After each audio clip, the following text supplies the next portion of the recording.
Well, as always, good morning, brothers and sisters. We are definitely breaking new ground this year. We're conducting the second virtual executive board meeting, and plans are rolling for the first ever virtual board of directors meeting.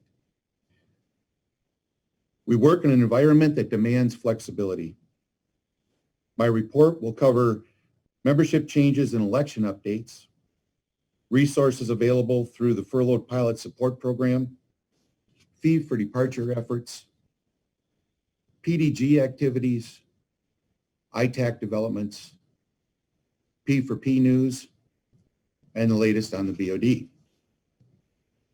Before I get started, I want to acknowledge the loss of one of our own, though. Andy Hughes recently lost his battle with cancer. Andy was an active volunteer for decades, holding a variety of posts at the Mesa MEC, and he also served as an executive vice president. Andy was a good friend and a dedicated leader. He will be missed. As of September 1st, our union represents 61,143 pilots at 35 airlines. As part of this count, we have 53,794 active members, 53,664 voting members, and 183 pilots on furlough. More information is available in your briefing materials. I also want to welcome Acting MEC Chair, Captain Jack Parley, that we heard from earlier, and the pilots of Provincial Aerospace. ALPA was certified as their bargaining agent on July 22nd, and we're happy to have them as members of ALPA. Welcome. There are 31 local councils in the fall election cycle. Except for those asking for an early start, other local councils will begin their nomination process in mid-October. The delayed start allows us time for any changes before October 1. These include updates to class, status, or council affiliation, which impact a pilot's eligibility to vote or hold office. The EVP alignment was completed on September 1st. This is the basis for EVP elections at the BOD, and the new term begins January 1, 2021. This slide highlights Group A carriers. These are pilot groups with either 4,000 or more active members in good standing, or a projected annualized dues income of $10 million or more. This slide shows groups B1, B2, and B3. These are U.S. carriers with less than 4,000 active members in good standing and a projected annualized dues income of under $10 million. And finally, this slide shows Group C, which includes pilots from 16 different Canadian airlines. The COVID-19 pandemic continues to disrupt airline operations. More than 11,000 of our members have received announcements of job displacements, and more are expected. At ExpressJet alone, every pilot has been issued a WARN Act notice. The airline recently announced that it will close its doors on September 30th. The ExpressJet pilots and all of our members need to know that their union stands with them during this difficult time. We are doing everything we can do to let them know that. In July, ALPA mailed a postcard reminding all members of the many resources the association provides. Many of the services are available through the membership committee and the Furloughed Pilot Support Program. Please continue to direct our members to the ALPA Furlough website at www.alpa.org/furlough. The site includes checklists to help pilots prepare for furlough announcements, information about benefits, medical resources, and insurance programs. Details about filing for unemployment insurance, educational opportunities, Cage Marshall webinars, job leads, financial aid and hardship assistance, and pilot peer support and other counseling opportunities. Resources are available for both U.S. and Canadian members.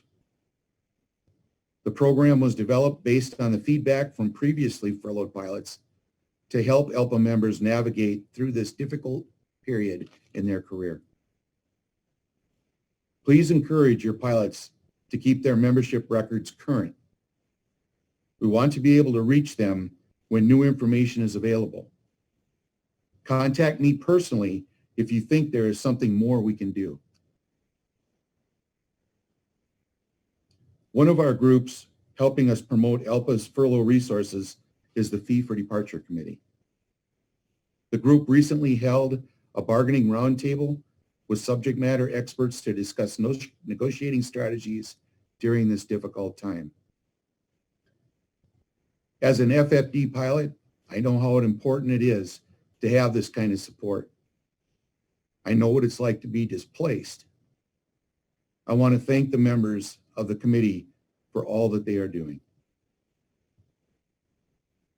In addition to affecting airline schedules, COVID-19 has also disrupted some of our plans for the professional development group. School closings and social distancing have made it difficult to conduct education committee activities. For example, the annual American School Counselor Association conference was canceled. The EAA's Air Venture at Oshkosh was also canceled. However, education and membership volunteers participated in the EAA's virtual Spirit of Aviation Week. ALPA hosted a virtual booth with 2 pre-recorded sessions, Flying Freight and the Day in a Life of an Airline Pilot. This fall, we are planning for virtual ACE Club meetings and other events as well. Earlier, I mentioned that Provincial Aerospace members have joined ALPA. Their new pilot representatives participated in an online orientation conducted by the Leadership Committee. This is part of a new program designed to help newly elected pilots transition to the ALPA style of representation. Since dozens of local council officers were elected after the 2020 Leadership Training Conference last February, the Leadership Committee has held 2 online training sessions. These sessions are a great opportunity to help new pilot leaders understand how the union works and the resources that are available to them. The Membership Committee has been busy developing a communications plan for furloughed pilot support program, updating the furloughed website with new resources as they become available, coordinating MEC-specific webinars about furlough support, identifying resources for current and former military members who may be facing furloughs, and answering darts and messages sent to furloughinfo@alpa.org. I want to thank all the members of the Education, Leadership, and Membership Committees for their hard work. And I especially want to recognize Captain Drew Everett, the chair of the Furlough Pilot Support Program, and Captain Rick Corbett from JetBlue, who chairs the Veterans Affairs Committee. But before I leave the PDG, I want to formally congratulate our Membership Committee Chair, First Officer Candy Bernstetter. Candy was appointed by the U.S. Department of Transportation to serve as ALPA's representative to its Women in Aviation Advisory Board. This is a great honor, and she deserves it. Congratulations, Candy. I have several items to report from the Information Technology Committee, or ITAC. First, ALPA is updating its Part 117 calculator app, which addresses flight and duty time rules. This information will eventually be included as a new feature on the ALPA mobile app. And this is new. Canadian flight and duty time rules will also be included. Look for these changes this winter. In my last report, I mentioned the Jump Seat Flight Finder feature. This enhancement will help you determine the most efficient route to your destination, even if it's a multi-leg commute on different carriers. When it's ready, the Jump Seat Flight Finder will be added to the ALPA mobile app as well. It is currently being tested, and we hope to launch the beta version of this feature this fall. We also continue to make progress converting to the Evoke content management system and Google Cloud search function. We have launched 4 websites with the Evoke, including a Delta COVID-19 microsite, a Delta Furlough resources site, a Compass Pilots resource site, and the Morningstar MEC site. More sites will be launched in the weeks to come. We're facing another active hurricane season. Hurricane Laura pounded Texas, Louisiana, and Arkansas just 2 weeks ago. Pilots for Pilots stands ready to help. P4P assistance is also available for ALPA members who've been directly affected by COVID-19. Remember that coverage doesn't include flight pay loss.